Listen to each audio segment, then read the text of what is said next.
And let's actually get started on our first topic, which is basically who goes first. And what we mean by that, guys, is who do we believe out of the SEC coaches, and there's some on this list, people at the beginning of the season probably didn't think could get fired, that could get fired.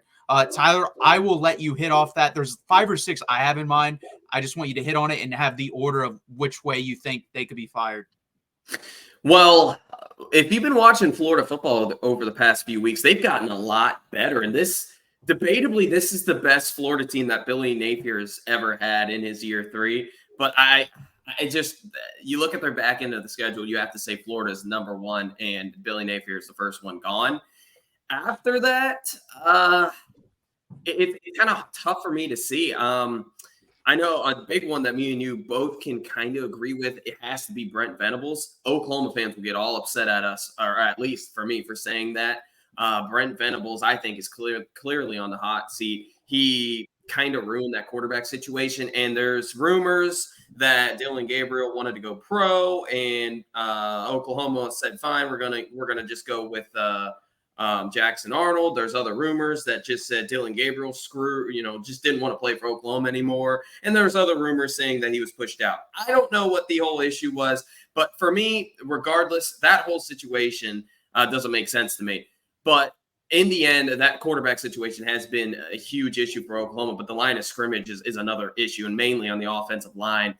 That whole Oklahoma offense has been depleted. I think Brent Venables would be my number 2.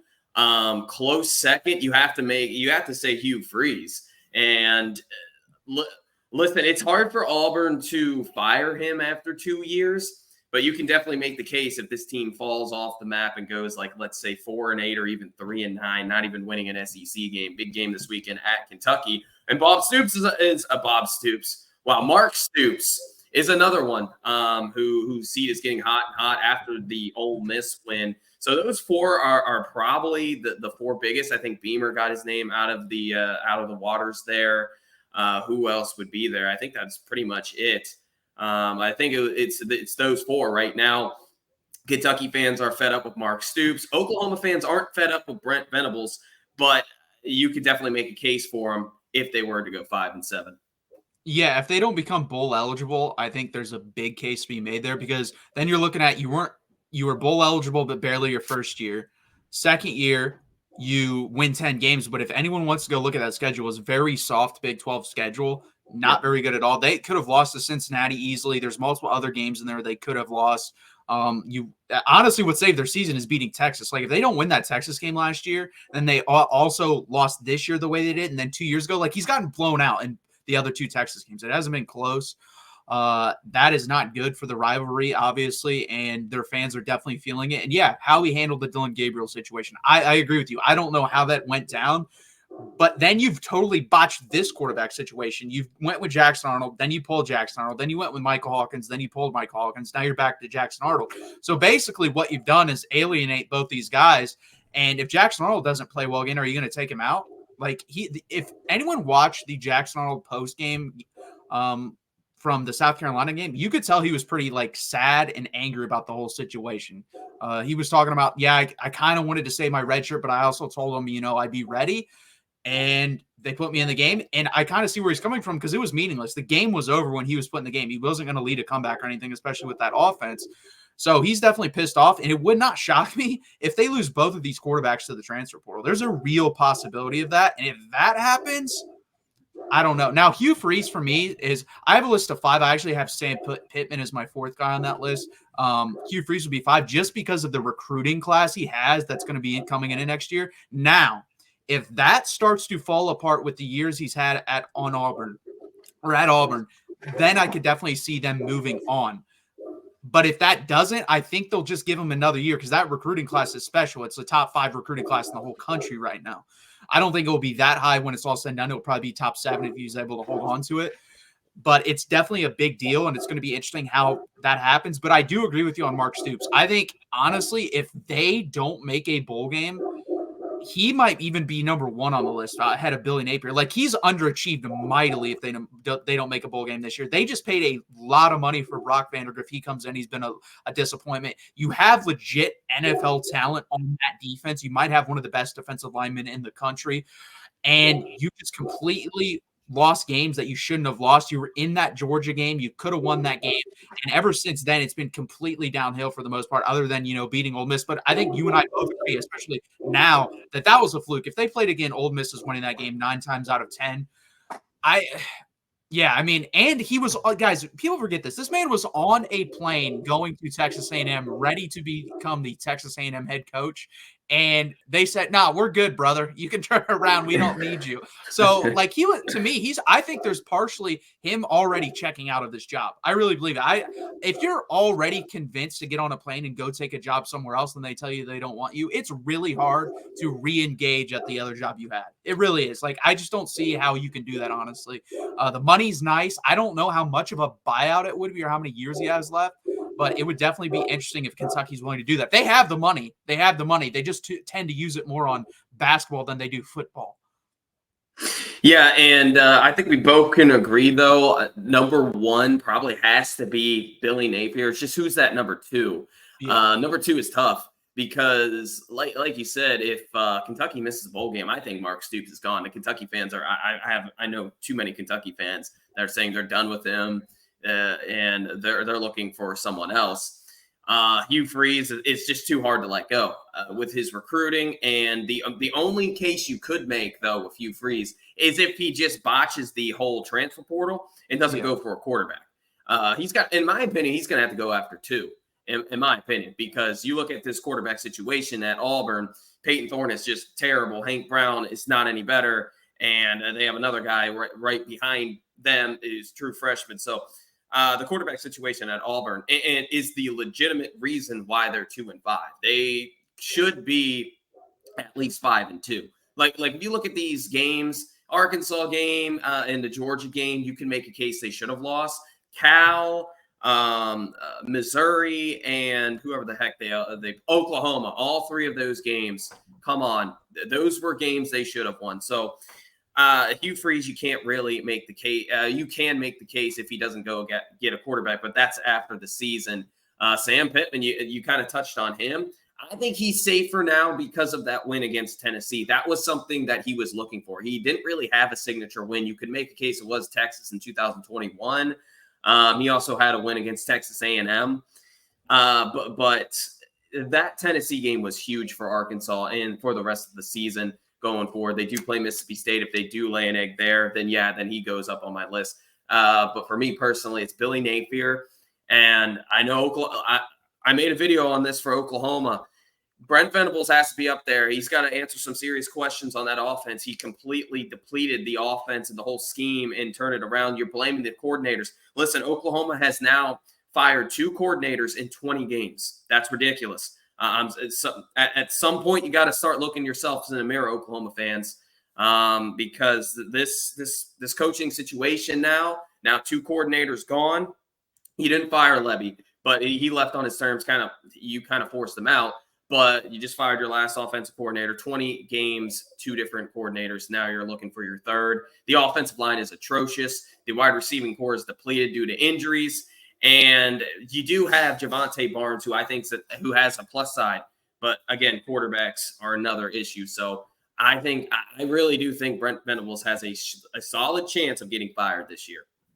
Yeah, and I think Oklahoma's a good case study, them in Florida State. There are certain positions you don't want to rely on consistently for the transfer portal. Like, you can't bring in a whole new offensive line in the transfer portal. You just can't do that. You actually have to develop some guys on your roster or go get some high-level guys and make them play year one and just suffer the lumps, honestly. But getting a whole new class basically from the transfer portal and having them mesh together, it has not worked. You've seen that. They gave up 9, and I love South Carolina's front. I think it's top 3 in the SEC in my opinion. But you can't give up 9 sacks. You can't give up 9 sacks. Ridiculous. Yeah, that is the most South Carolina's had since sometime in the 90s. I forget the exact year, but yeah, so over almost 30 years ago, you're giving up that much. And they just look completely lost and inept on offense, and that's unacceptable. And listen, Brent Venables is a defensive guy, but when you become the head coach, you take on the responsibilities of the offense. That is literally the definition of a head coach. You control the special teams, the defense, and the offense. That is your job. And my point on Brent Venables has been this the whole time. I think he's one of the 3 to 5 best defensive minds in college football. I think he's fantastic. But the problem is with this, guys, this is a real thing where people are promoted to their point of incompetence. And that is what I believe has happened here with Brent Venables. I think he's a great defensive coordinator. I don't think he's a head coach. I don't think he has a personality for it. I also don't think he knows what he's doing most of the time, like managing all aspects of it. And I think he will be gone. My question when I asked this of my 5 takeaways from the weekend about all 5 of these coaches, who will be there in 3 years? If I delay money on one of these guys being there in 3 years, I don't love it, but I'm going to lay it with Hugh Freeze. Yeah, That's who I'd lay. Yeah, I can agree with that take. I think he's your best. He's your boom or bust head coach. But there's a lot of boom qualities with Hugh Freeze. The problem is, like what we see now, when it doesn't work offensively, it really doesn't work. And when you don't have the right quarterback, he's a systematic type of coach. Your team is going to throw ridiculous passes, interceptions, turnovers. But the plus side on Auburn, though, their core is very young. They are very talented. And like I said, all these close losses next year could really, really help out Auburn. So especially if they go out and get a quarterback. Like I said, I think you need 2 transfer quarterbacks from the portal. And there's always quarterbacks in the portal. There's always a lot of positions, but quarterback specifically, look what just happened. Cam Ward to Miami. You had DJ to Florida State. That looked like a really good transfer at the time. Obviously, Kyle McCord from Ohio State to Syracuse. Holstein, and Will Howard. So there's always quarterbacks in the transfer portal. Auburn needs to go out and get 2. I think that's the bottom line. If one doesn't work out, then you have the other. But with Hugh Freeze, I do agree he has the best boom for versus bust. Well, and the thing is too, as a Texas fan, I think Malik Murphy would be better than Peyton Thorne. And I'm not a big Malik Murphy fan, but Peyton Thorne there's not much upside. Malik Murphy has way more upside than Peyton Thorne does to me. Let's see here. Tony says, ha, ha, ha. Kentucky fans are seriously calling for Stoops to get fired. They're the worst fan base in the nation. Hey, shout out to Tony. Shout out to Tony. He paid his bet. He lost. Unfortunately, his team will not be winning 9 regular season games, but he paid his bet on time. So shout out to Tony. But also Kentucky's going to beat you again. That was a quick one. That was a quick one that went down for Tony. But by the way, we'll see. I doubt people pay these bets. There's so many fans this weekend because Texas lost to Georgia saying Texas is going to lose to Vanderbilt. I said, fine, you say that. Let's put some money on it. Only one guy did. I doubt he pays me because Texas ain't losing to Vanderbilt, but we'll see what happens. Kentucky fire Stoops, brings in Saban out of retirement. Oh my gosh. Next 5 natties. Yeah, Saban's going to Lexington, baby. Bluegrass. And the sad thing is, I don't know if many people follow college basketball, but Tony Bennett just retired. He was a long-term head coach for Virginia.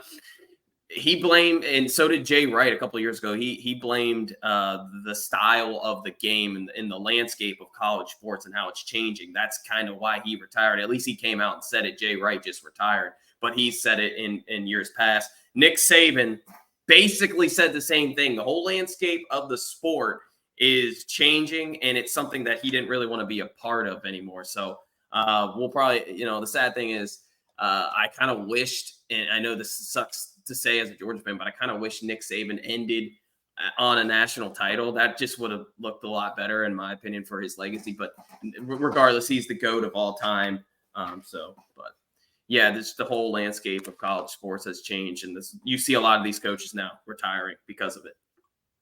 Yeah, and I think it's interesting with Kentucky because, no offense to them, if you look at the history of their football program, I think Mark Stoops is probably the best you're going to get. I don't think there's a peak for Kentucky where you're going to win 9 to 10 games a year. That's just not, I just don't see that happening. I think there's some fan bases in the SEC that are just going to have to get used to the notion that, we're going to go 6-6, 3 out of 4 years. And then that fourth year we'll peak and go 8 or 9 wins. And I think Kentucky's one of those. I think South Carolina is another one of those.